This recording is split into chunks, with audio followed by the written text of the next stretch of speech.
চরমোনাই সরাসরি শিরক করে, সরাসরি। জামায়াত ইসলামের লোকজন যথেষ্ট শিক্ষিত, পড়াশোনা করে। একমাত্র পড়াশোনা করা রাজনৈতিক দল যদি থাকে সেটা জামায়াত ইসলাম বাংলাদেশে।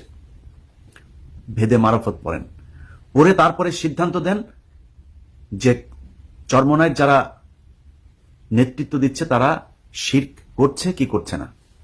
তো একজন মুশরিকের সাথে আপনি যা আতাত করবেন, বারবার জুতা মারে। কেন বললাম জামাতের বুক খাওয়ার অভ্যাস আছে? বারবার জুতা মারে। এই চরমোনাইর যে ফয়জুল হক করিম, এই ফয়জুল হক করিম কতবার জুতা মেরেছে জামাত ইসলামকে আপনি ইউটিউব খুঁজলেই পাবেন। তার মন চাইলেই জামাতটা জুতা পেটা করে, যা ইচ্ছা তাই বলে। বলবেন যে আমার ঐক্যের জন্য আসতে হবে। ইয়েস, ঐক্যের জন্য আসতে হবে। ঐক্য আপনি কার কাছে করবেন? আপনাকে আগে চরমোনাইকে বলতে হবে, চরমোনাই তওবা করবে তাদের ভেদে মারফত সহ। তারা যে সাপ কেচ্চা টেচ্চাই, যে তারা নাকি মানুষ জীবিত করে ফেলে, মানে আল্লাহর চাইতেও তাদের ক্ষমতা বেশি, এই যে এগুলো যে তারা করে, এই যে আধ্যাত্মিক প্রতারণা, এটার জন্য তাদেরকে আগে ক্ষমা চাইতে হবে, আগে মুসলমান হইতে হবে।